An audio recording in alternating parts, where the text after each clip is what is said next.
Bonjour, aujourd'hui on va parler minimalisme. Je vais partager avec toi une méthode qui permet de devenir minimaliste. C'est une méthode complètement différente de ce que font la plupart des gens aujourd'hui qui veulent devenir minimaliste. C'est un processus que je connais bien parce que je suis en plein dedans aujourd'hui et je voudrais te le partager. Donc le minimalisme, si tu tombes sur cette vidéo, je pense que tu connais. C'est une nouvelle façon de vivre, c'est un art de vivre qui colle parfaitement avec l'époque dans laquelle on vit. Tu sais, on est né dans une société qui nous a, depuis tout petit, appris à se faire plaisir par l'acte d'achat, à se faire plaisir en accumulant des choses. Et c'est une façon de vivre qui a marché, c'est un peu le piège dans lequel sont tombées plusieurs générations, sauf qu'aujourd'hui, on se rend compte que surconsommer pollue la planète, que pour surconsommer, il faut passer sa vie aussi à travailler, qu'en fin de compte, accumuler des choses, c'est peut-être, ça fait peut-être plaisir pour l'acte d'achat, mais en fin de compte, après, c'est beaucoup plus stressant, c'est plein de problèmes d'accumuler des choses. Et aujourd'hui, tout le monde n'a pas envie de surconsommer, tout le monde n'a pas envie de polluer, tout le monde n'a pas envie de passer sa vie à travailler pour acheter des choses, et tout le monde n'a pas envie de se stresser en accumulant des biens matériaux. Et c'est pour ça que je trouve le minimalisme super intéressant. Pour moi, c'est un art de vivre alternatif, c'est une nouvelle façon de vivre. Et je ne vais pas te faire le pourquoi devenir minimaliste, je t'en ai déjà parlé dans d'autres vidéos. Si ça t'intéresse, j'ai fait une vidéo qui a plutôt bien marché, c'est une vidéo qui a plusieurs dizaines de milliers de vues, qui a beaucoup de commentaires positifs, de likes, donc je te mets un lien si tu veux aller la voir. Aujourd'hui, je voudrais t'expliquer plutôt comment devenir minimaliste.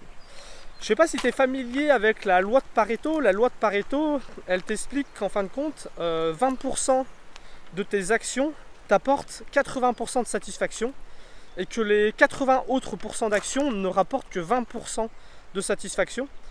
C'est une loi qui s'applique aussi bien aux entreprises par exemple, mais qui peut s'appliquer aussi pour le minimalisme, parce qu'en fait cette loi, ce qu'elle dit, c'est que 20% de tes objets t'apporte 80% de ce dont tu as besoin, et qu'après les 80 autres pourcents d'objets que tu stockes chez toi et qui te servent jamais t'apportent que 20% de ce dont tu as besoin. Et tout ça pour dire qu'en fin de compte, la loi de Pareto, pour moi, ça explique vraiment le minimalisme. Pour moi, le minimalisme, c'est d'arriver à ces 20% d'objets qui te permettent de faire 80% des choses dont tu as besoin. Pour moi, le minimalisme, c'est arriver à ces 20%, c'est l'art d'avoir un minimum de choses pour faire un maximum de choses. Donc, comment on fait pour arriver à ces fameux 20%? Comment on fait pour être minimaliste? Moi, je vois deux techniques, deux processus différents. Le premier, c'est celui que tout le monde utilise, c'est le plus traditionnel, le plus conventionnel, et en fin de compte, c'est celui qui marche le moins, je trouve.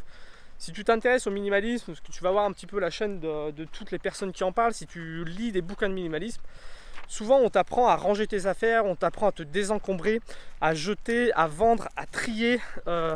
C'est un processus qui est très long, qui peut demander beaucoup d'efforts, beaucoup de temps, parce qu'en fin de compte, tu vas passer de 100%, voire même 200%, parce que la plupart des gens ont même beaucoup trop d'objets, à 20%.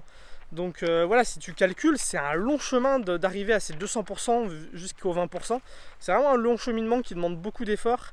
Et en fin de compte, pas mal de gens abandonnent en cours de route. Alors c'est toujours bien de tenter cette aventure, parce que ça permet toujours de faire un petit peu de tri, de faire du rangement, de se sentir mieux chez soi, de se sentir mieux, d'être plus apaisé. Donc c'est toujours bien, mais je pense que c'est dommage de ne pas arriver à ces 20% de ce qu'on a besoin. Et la deuxième technique, c'est la technique que moi j'ai utilisée, que j'utilise aujourd'hui. C'est la technique des 0 à 20, qui consiste de repartir de 0 et d'arriver à 20% de ce que tu as besoin. Et si tu regardes, entre partir de 100% et aller à 20% et partir de 0 et d'arriver à 20, le chemin de 0 à 20 est beaucoup plus court, et c'est pour ça que je pense qu'il est plus intéressant. Alors comment on fait pour repartir de 0 et d'arriver à 20? En fait, on se débarrasse de tout ce qu'on a. Et après, le but, c'est de racheter au fur et à mesure, de retrouver, de se rééquiper d'objets qui vont te servir à atteindre les 20%. Alors tu vas me dire, c'est pas facile de tout jeter, je sais pas, peut-être que tu as une maison et que tu n'as pas envie de tout jeter et de repartir à zéro. En fait, moi je pense qu'il y a une solution qui est hyper intéressante, c'est celle de partir en voyage. Parce qu'en fin de compte, quand tu pars en voyage, tu repars de zéro. Tu repars peut-être aller de 0,5%. Parce que tu dois faire tenir toute ta vie dans un sac à dos. Et faire tenir toute sa vie dans un sac à dos, et ben c'est cool parce que en fin de compte, le voyage, ça va t'apprendre plusieurs choses. Ça va t'apprendre que tu n'as pas besoin de beaucoup de choses pour être heureux. Tu sais, nous on a vécu avec Cindy 2 ans de notre vie juste avec un sac à dos. Et bah voilà, on a pu voyager, on a pu travailler, on a pu... moi j'ai créé des vidéos, j'ai créé cette chaîne YouTube qui commence à me rapporter un petit peu d'argent et qui dans les mois qui vont venir vont me permettre d'être autonome financièrement.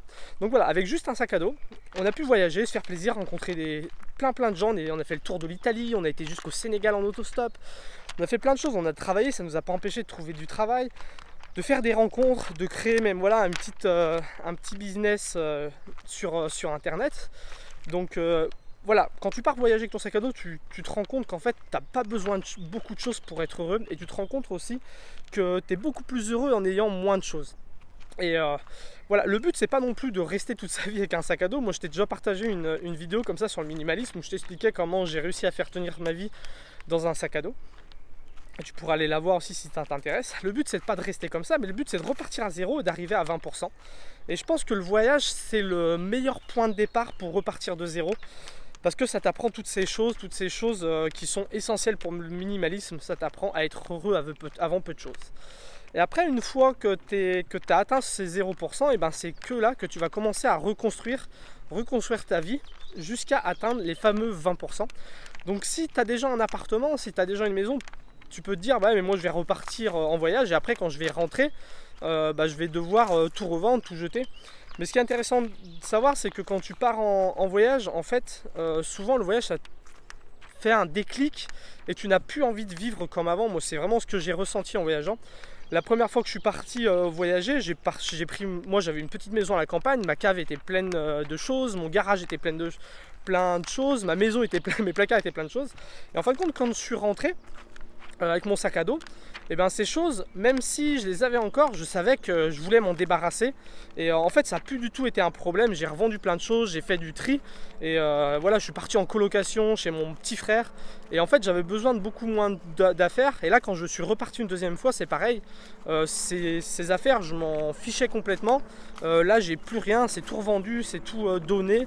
Et en fin de compte, aujourd'hui, avec Cindy, on est peut-être à, je sais pas, à 5%, parce qu'en fait quand tu repars à zéro, ça te permet de savoir aussi ce dont tu as besoin pour vivre. Par exemple, moi il y a quelque chose qui me passionne, c'est le jardinage. Forcément quand tu vis avec ton sac à dos, tu peux pas avoir un terrain et jardiner par exemple, mais c'est deux choses qui viennent avec le temps. Après tu reconstruis ta vie et tu repars de zéro et tu vas jusqu'à ces fameux 20%. Donc voilà, c'est ça que je voulais partager avec toi. Si ça t'intéresse, si tu te demandes comment partir en voyage, c'est un peu le but de ma chaîne YouTube, c'est d'aider toutes celles et ceux qui veulent partir voyager mais qui ont des choses qui les en empêchent. Donc tu peux aller voir, j'ai fait tout un tas de vidéos là-dessus, tu peux aller voir, j'essaie de donner des conseils vraiment concrets pour arriver à partir voyager, pour arriver à tout quitter pour partir voyager. Après, il y a un piège dans lequel il ne faut pas tomber. Quand tu repars de 0 et que tu vas aller jusqu'à 20, il ne faut pas dépasser les 20. Parce que tu sais, tu as vite fait de repartir dans une logique d'accumulation. Là, nous on était en sac à dos, du coup maintenant on a acheté un fourgon qu'on est en train d'aménager pour vivre dedans. Et voilà, il ne faut pas non plus te dire, voilà, j'ai un fourgon donc je vais racheter ça, je vais racheter ça, je vais racheter ça. C'est un peu le piège de ne pas retomber dans ce cercle vicieux. Et pour éviter ce piège, j'ai prévu de te faire une autre vidéo qui arrivera bientôt. Donc si ça t'intéresse, tu peux aller voir la playlist où je parle seulement de minimalisme. Tu trouveras toutes les vidéos que j'ai fait sur le minimalisme. Si la vidéo est sortie au moment où tu regardes cette vidéo là, je te mettrai un lien là qui devrait s'afficher. Et puis sinon, si tu veux pas rater cette vidéo, tu peux aussi t'abonner, tu fais comme tu veux. Donc voilà, c'est ce que je voulais partager avec toi, la méthode du 0 à 20, à la méthode pour devenir minimaliste. C'est une méthode différente de ce que fait tout le monde, mais c'est une méthode que je trouve beaucoup plus logique. Je te dis à bientôt pour la prochaine vidéo, salut!